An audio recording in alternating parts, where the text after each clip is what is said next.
네, 오늘은 성령 충만 어떤 증거가 나타나는가라고 하는 주제를 가지고 성령의 충만함 7번째 말씀을 좀 나누도록 하겠습니다. 사람들에게 평화의 상징으로 일컬어지는 새가 하나 있어요. 어떤 새입니까? 비둘기라는 새예요. 오늘날 우리에게는 이렇게 공원들 이렇게 도심의 공원들에 가서 보면 이게 비둘기인지 닭인지 구분이 안 돼서 닭둘기라고도 이야기를 하는데요. 근데 여러분, 왜 비둘기가 평화의 상징으로 일컬어지는 것일까요? 몇 가지 이유가 있습니다. 고대 그리스 신화에서는요, 비둘기가 생명의 재생을 상징하는 아테네의 새로 여겨졌다는 거예요. 신화에서도 비둘기가 이제 생명을 상징하는 내용으로 일컬어졌고, 또한 여러분, 고대 일본에서는요, 전쟁의 끝을 알리는 역할을 했던 게 비둘기래요. 여러분, 일본은 얼마나 전쟁이 많았습니까? 근데요, 전쟁이 끝나면 비둘기를 풀어서 전쟁이 끝났다라는 사실을 알렸답니다. 그리고 무엇보다 비둘기가 평화의 상징이 된 이유는요, 사실은 기독교 신앙 때문에 그래요. 여러분 기억나세요? 창세기 7장과 8장에 보면 노아의 홍수 당시에 노아가 세상에 물이 줄어든 것을 확인하기 위하여 방주에서 비둘기를 내보냅니다. 처음에는 비둘기가 아무것도 물고 돌아오지 않았지만 다시 내보냈던 비둘기가 돌아올 때 올리브 가시를 물고 돌아와요. 그래서 노아는 물이 빠지고 육지가 드러났다라고 하는 것을 그래서 알게 됩니다. 여러분, 이것은 재앙이 끝나고 새로운 시작이 되는 것을 의미해요. 그래서 비둘기는 홍수라는 대재앙 속에서 희망과 새로운 시작을 알리는 존재가 되었고, 나아가 비둘기가 물고 왔던 올리브 나무 가지 역시 평화의 상징으로 자리를 잡게 됩니다. 그뿐만 아니라 기독교 신앙에 있어서 비둘기는요, 예수님이 요단강 강가에서 세례를 받으실 때 성령 하나님이 비둘기의 형상으로 임재하는 역사도 있었어요. 함께 마태복음 3장 16절과 17절 말씀을 한번 보실까요? 같이 한번 읽도록 하겠습니다. 예수께서 세례를 받으시고 곧 물에서 올라오시세 하늘이 열리고 하나님의 성령이 비둘기 같이 내려 자기 위에 임하심을 보시더니 하늘로부터 소리가 있어 말씀하시되 이는 내 사랑하는 아들이요 내 기뻐하는 자라 하시니라. 여러분, 이 말씀이 대단히 중요한 말씀이에요. 왜냐하면요, 이 말씀은 성부, 성자, 성령께서 각각의 객체로서 삼위로 존재하신다라고 하는 것을 우리에게 알려주는 말씀이기 때문에 그래요. 어떻게 말합니까? 육체를 입으신 예수님과 비둘기같이 임재하시는 성령님과, 그리고 이는 내 사랑하는 아들이요 내 기뻐하는 자라고 말씀하시는 성부 하나님의 소리로 말입니다. 여러분, 이렇게 비둘기가 성령의 임재의 상징으로도 나타났기 때문에 기독교 신앙에서는 비둘기를 존귀하게 여겨요. 그런데 여러분, 비둘기가 평화의 상징으로 인식된 이유 가운데 또 하나 내용이 있어요. 이게 앞에 말씀드린 상징뿐만 아니라 비둘기가 가지고 있는 신체적 특성 때문에 그렇습니다. 여러분, 비둘기는요, 어느 자리에 앉든지 그의 몸이 더럽혀지지 않는데요, 자신의 색깔, 빛깔을 유지한다는 거예요. 왜냐하면 비둘기의 날개 밑에서요, 여러분, 기름이 흘러나온다는 거예요. 그래서 이 기름이 비둘기에게 묻었던 그 모든 것들을 다 씻어낸다는 겁니다. 그래서 비둘기는 절대로 오물에 더럽혀지지 않는다는 거예요. 여러분, 제가 이 글을 읽으면서 마음속에 그런 생각이 들었어요. 우리에게도 성령의 기름 부으심이 있다면 우리도 비둘기처럼 온갖 죄의 오물과 죄의 더러움을 씻어낼 것이고, 에베소 1장 4절이 말하는 것처럼 하나님이 우리를 구원하신 목적인 거룩하고 흠이 없는 존재가 될 텐데 라는 생각을 해보았습니다. 여러분, 오늘 저는 한 번 더 성령의 충만함에 대해서 말씀을 나누려고 해요. 지난주부터 시작해서 특별히 새벽 기도회까지 성령 충만에 대해 6번의 설교를 했습니다. 그런데 어제 제가 설교를 준비하는데 왠지 7번을 채워야 될 것 같은 기분이 드는 거예요. 7번 채우기 위해서 오늘 한 번 더 성령 충만에 관해서 말씀을 나누려고 합니다. 오늘은 우리가 성령 충만하다면 우리 삶에 어떤 증거가 나타나느냐는 거예요. 우리가 성령으로 충만해지면 우리 삶에 어떤 일들이 일어나는가? 여러분, 우리가 흔히 성령 충만 그러면요, 어떤 뜨거운 방언이나 혹은 놀라운 어떤 예언이나 혹은 신비로운 체험들을 떠올리곤 하지 않습니까? 물론 그러한 것도 분명히 성령의 역사의 한 부분이에요. 그러나 그러한 것뿐만 아니라요, 오늘 본문에 사도 바울의 2차 선교 여행 가운데 나타난 성령의 인도하심을 통하여 우리가 성령 충만하면 어떤 증거가 있는지 확인하게 돼요. 제가 오늘 그것을 두 가지 말씀으로 나누려고 하는데요, 성령 충만의 첫 번째 증거는요, 우리가 하나님의 뜻을 분별하고 그의 뜻에 순종하는 삶을 살게 된다는 거예요. 한번 읽어볼까요? 시작. 성령 충만의 첫 번째 증거는 우리가 하나님의 뜻을 분별하고 그 뜻에 순종하는 삶을 살게 된다. 이것이 첫 번째 증거예요. 우리 함께 사도행전 16장 6절과 7절 말씀을 한번 보실까요? 사도행전 16장 6절과 7절 말씀 같이 한번 읽도록 하겠습니다. 성령이 아시아에서 말씀을 전하지 못하게 하시거늘 그들이 부르기아와 갈라디아 땅으로 다녀가 무시아 앞에 이르러 비두니아로 가고자 애쓰되 예수의 영이 허락하지 아니하시느니라. 여러분, 사도 바울과 그의 선교팀 일행은요, 2차 선교 여행을 하면서 놀라운 경험을 하게 돼요. 사도 바울과 그의 일행들은 아시아와 비두니아 지역으로 가서 복음을 전하려고 했지만 성령께서 그곳에서 말씀을 전하지 못하게 하셨다라고 성경이 기록하고 있고, 나아가 예수의 영이 허락하지 아니하셨다라고 성경이 말합니다. 여러분, 저는 이 말씀을 이렇게 읽을 때마다 항상 마음속에 드는 마음이 뭔지 아세요? 그때 사도 바울이 아시아로 왔다면 얼마나 좋았겠는가. 왜냐하면 만약 그랬다면 세계 문명의 역사가 바뀔 수 있었기 때문입니다. 여러분, 오늘날 저 유럽과 영미권이 그래도 세계에서 말하는 선진국이 될 수 있었던 가장 강력한 이유는요, 단연코 그 나라들의 기독교 신앙이 빨리 들어갔기 때문이라.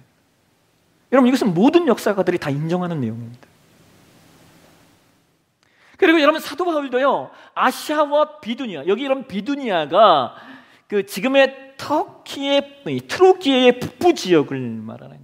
그래서 중동을 기점으로 보면요, 이 아시아의 트루키의 북서부는요, 아시아의 관문인 거예요. 그러니까 사도 바울도요, 아시아 선교에 대한 명확한 목적과 명확한 비전을 가지고 있었다는 거예요. 그런데 성령께서 그것을 막으시는 거예요. 그런데 여러분, 이것이요, 사도 바울이 성령으로 충만했기 때문에 이것이 성령의 뜻이라고 하는 것을 분별할 수 있었던 것이지, 사도 바울이 성령으로 충만하지 않았다면 그것을 분별할 수 없었을 거예요. 이게 중요한 포인트입니다. 사도 바울이 성령으로 충만하지 않았다면 바울은 성령의 뜻을 분별하지 못했을 것이고, 바울과 동행했던 선교팀들이 성령으로 충만하지 않았다면 그들이 그런 결정을 내리지 못했을 거라는 거예요. 그런데 바울은 성령으로 충만했기 때문에 자신이 원하는 선교가 아니라 성령께서 원하시는 선교를 할 수 있었다는 거예요. 그런데 여러분, 이것이요, 절대로 쉬운 일이 아닙니다. 왜 그러냐면요, 여러분, 예수 믿는 사람들만큼요 자아가 강한 존재들이 또 없어요. 예수 믿는 사람들은 명확한 정체성을 가지고 이 땅을 살아요. 안 그러면요 예수 믿기가 어려워요. 그렇잖아요. 여러분, 세상에서 이렇게 세속화되고 이렇게 무신론이 극대화된 세상 속에서 신자가 신자로서의 자기 정체성이 없다면 어떻게 신앙생활을 하겠습니까? 근데 여러분, 그래서 때로 어떤 문제들이 있는 줄 아세요?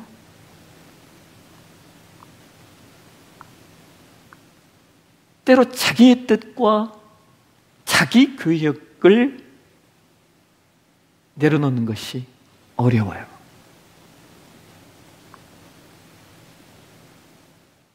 종종 사람은 자신의 뜻과 자신의 계획을 하나님의 뜻과 하나님의 계획이라고 말하기도 해요. 그러니까 여러분, 성령 충만하지 않은 사람이 자기 주장을 하게 되면요, 그것만큼 무서운 게 없어요. 그래서 신자의 삶에 성령 충만이 얼마나 중요한지요, 그래야만 비로소 우리가 하나님의 뜻, 하나님의 계획을 보고 말할 수 있기 때문이에요. 그래서 여러분, 우리가 최선을 다해 예배하는 이유, 열심히 기도해야 되는 이유, 열심히 말씀 앞에 우리를 세워야 하는 이유는 다른 게 아니에요. 그래야 성령으로 충만해지고, 성령으로 충만해져야만이 내 뜻, 내 계획이 아닌 하나님의 뜻, 하나님의 계획을 분별할 수 있기 때문입니다. 여러분, 참 죄송하지만요, 기도하지 않는 사람이 교회에서 뭔가를 결정하면 안 돼요. 네. 묵상하지 않는 분들이, 죄송합니다, 교회에서 열심을 내면요, 그만큼 무서운 게 또 없어요. 왜냐하면 하나님의 뜻과 하나님의 목적이 아닌 사람의 뜻과 사람의 목적이 득세할 확률이 높기 때문이에요. 여러분, 성령으로 충만하면 내 뜻과 하나님의 뜻, 내 목적과 하나님의 목적을 분별하게 돼요. 그렇기 때문에 오늘 저와 여러분이 성령으로 충만하여서 사도 바울처럼 내 뜻 내려놓고 하나님 뜻, 내 목적 내려놓고 하나님 목적을 사는 저와 여러분이 되셨으면 좋겠습니다. 두 번째로, 우리가 성령이 충만하면 어떤 증거들이 나타나는가? 네. 우리 삶에 어떤 일들이 일어나는가? 두 번째 증거는요, 하나님의 비전을 보고 순종하는 용기가 생기게 돼요. 다시 말씀드릴까요? 성령으로 충만하면 하나님의 비전을 보고 순종하는 용기가 생겨요. 오늘 보면 사도행전 16장 8절에서 10절 말씀을 한번 보실까요? 같이 한번 읽겠습니다. 무시아를 지나 드로아로 내려갔는데 밤에 환상이 바울에게 보이니 마게도냐 사람 하나가 서서 그에게 청하여 이르되 마게도냐로 건너와서 우리를 도우라 하거늘 바울이 그 환상을 보았을 때 우리가 곧 마게도냐로 떠나기를 힘쓰니 이는 하나님이 저 사람들에게 복음을 전하라고 우리를 부르신 줄 인정함이러라. 여러분, 제가 예전에 그 예수전도단이라고 하는 YWM 유스 위더 미션이라고 하는 선교단체에서 훈련 받을 때 경험했던 것이 있어요. 호주의 캔버라에서 3개월 강의를 듣고요, 그 다음 3개월 가까이를 중국으로 단기 선교를 갔습니다. 그런데 제가 전에도 한번 이 내용 나눈 적이 있는데, 중국으로 갈 때 저희가요 좀 환율을 더 좋게 가지려고 그 호주에서 우리가 중국에서 쓸 체제비를 달러로 바꿔갔어요. 달러로 들고 중국에 들어가서 이제 위안화로 바꾸려고 은행에 갔는데요, 우리가 가지고 갔던 재정의 절반이 위조 지폐로 판명이 났어요. 그래서 중국에서 체제비의 거의 절반을 그냥 압수당한 거예요. 왜요? 위조 지폐니까. 그래서 이제 우리 팀이요 결정을 내려야 되는 거예요. 일정을 중단하고 돌아갈 것인가, 아니면 계속해서 일정을 진행할 것인가. 여러분, 예수전도단은요 그런 일이 있으면요 각자가 기도의 자리로 들어가요.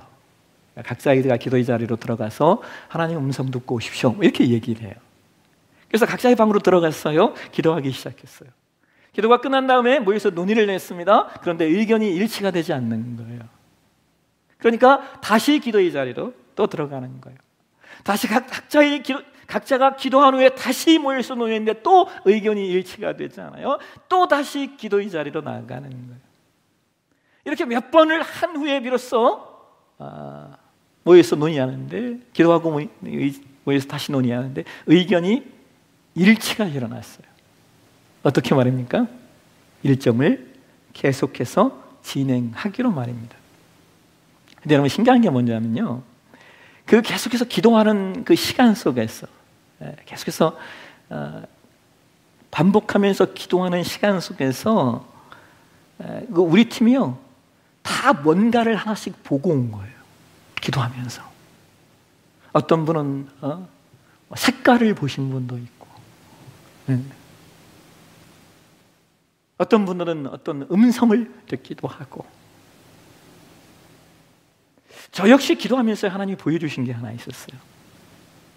제가 잤는지 안 잤는지, 기도하면서 잤는지 안 잤는지는 모르겠는데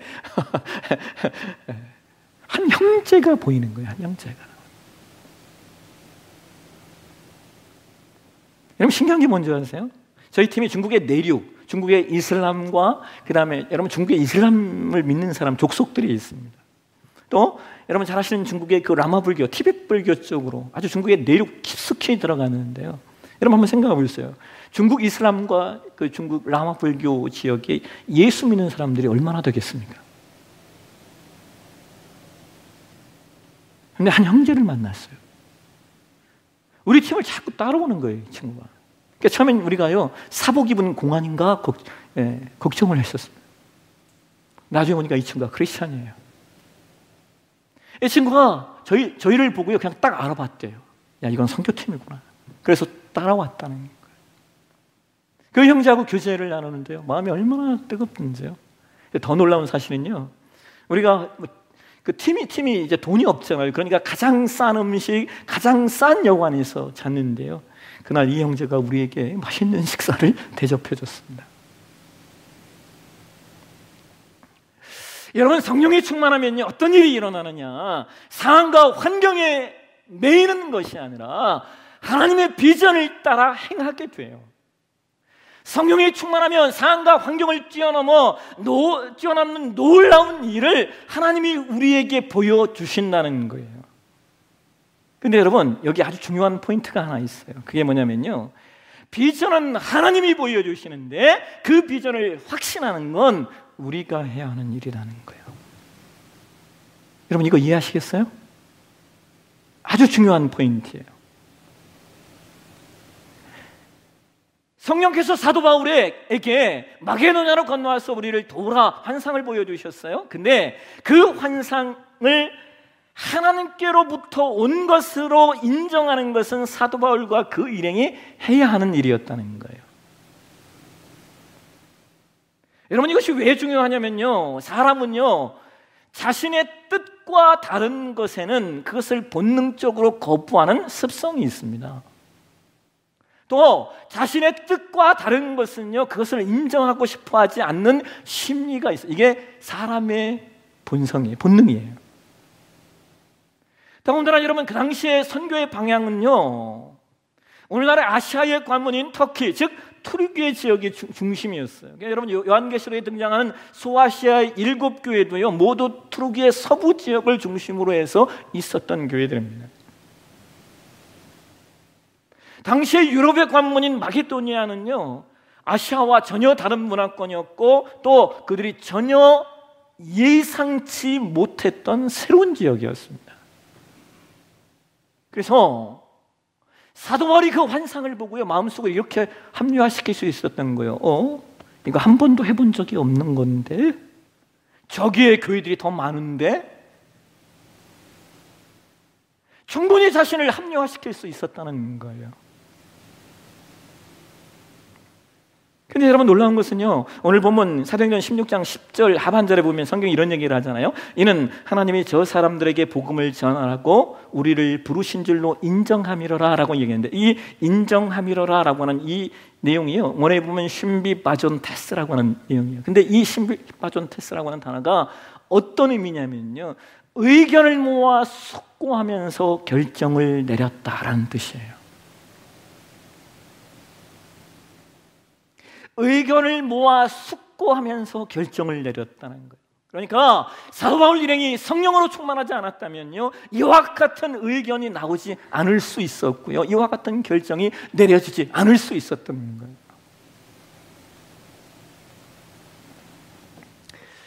여러분 우리 교회 지체들이 이제 8월 3일부터 해서 10일까지요 정말 한 주간 풀이에요, 풀. 주일날 오후 비행기 타고 저녁 비행기 타고 들어가서 주일날 아침에 떨어져요. 그래서 버스 타고 교회로 이동해서 11시 예배 드리고 일정이 맞춰지게 된 거예요. 근데 여러분 우리 교회 단기 선교는요 100% 자비량입니다. 여러분이 후원하시는 재정은요 현지에서 진행되는 사역비로 쓰이게 돼요. 우리 교회 선교팀이 얼마나 사역이 많은지요. 이번에는 제가 여러분 우리가 가서 하는 사역들이 뭔지 아세요? K푸드. 요즘엔 이제 이 K컬처가 대세잖아요. K푸드, K 디자인, 다 K 붙였어요. K 음악, K 오락, K 보건, 한국어 교실, 그리고 몸으로 화장실을 수리해드리는 맨파워 사역까지. 저는 이제 큰일 났어요. 윤관호 집사님 손가락을 다치셔가지고 제가 생각할 때마다 이거 죽었구나. 이거 화장실 청소는 다 하고 이현정 집사님 다 해야 되겠고. 박영애 집사님 계시구나. 힘센 박영애 집사님. 예. 한 주간 여러분 4군데의 장소를 돌아요. 예? 4군데의 장소를 돌아요. 교회와 센터와 그 다음에 학교로 돌면서 사역을 해요. 여러분 혹시 여러분 마음속으로 단기 선교 놀러 가는 거지 라고 하는 생각을 가지신 분이 있다면 여러분 회개하십시오. 안 다녀오셔서 그래요. 여러분 정말요 돈 받고 하라고 해도 못해요. 그렇잖아요. 여러분 여름휴가 다 반납하고 거기다가 비행기표 체제비 다 개인 부담하고 한 주간 그 덥고 습한데 정말요 아침에서 저녁까지 사역을 해야 돼요. 그러니까 여러분 이번 라오스 선교팀을 여러분 좀 축복해 주십시오. 그리고 여러분이 조금 재정적으로 여유가 있는 분이 있다면요 그 가시는 분들 개인에게 조금 한 사람이라도 조금이라도 플로잉 좀 해주십시오. 여러분 저도요 제가 그 해외를 나가게 되면요 회에서 사용하는 제가 모든 비용이 다 교회에서 재정이 책정되어 있습니다. 그런데 제가 성도님들과 선교 갈 때는요 그 재정을요 제가 우리 선교 팀원들에게 플로잉을 제가 해요. 왜냐하면 마음이 짠해서 이게 견딜 수가 없기 때문에. 근데 여러분 우리가 그렇게 많은 재정을 드리고 그렇게 많은 시간을 드리고 그렇게 최선을 다할 수 있는 이유가 뭐냐? 다른 게 아니에요. 우리 안에 계신 하나님의 영, 성령께서 역사하고 계시기 때문에 우리 안에 성령으로 충만하니까 열방을 향한 하나님의 비전이 보이기 때문에 하는 거예요. 여러분 성령으로 충만해지면요 우리가 내 목적과 내 뜻이 아닌 하나님의 목적과 하나님의 뜻을 분별하게 돼요. 성령으로 충만해지면 내 계획과 내 사랑이 아닌 하나님의 비전을 보고 하나님의 능력으로 그 비전으로 오늘을 살게 되는 거예요. 여러분 제가 목회를 하면서 이렇게 저는 이게 지나온 시간들을 많이 복기를 합니다. 많이 복귀해요. 근데 그 속에서 제가 참 많이 깨닫는 게 뭐냐면요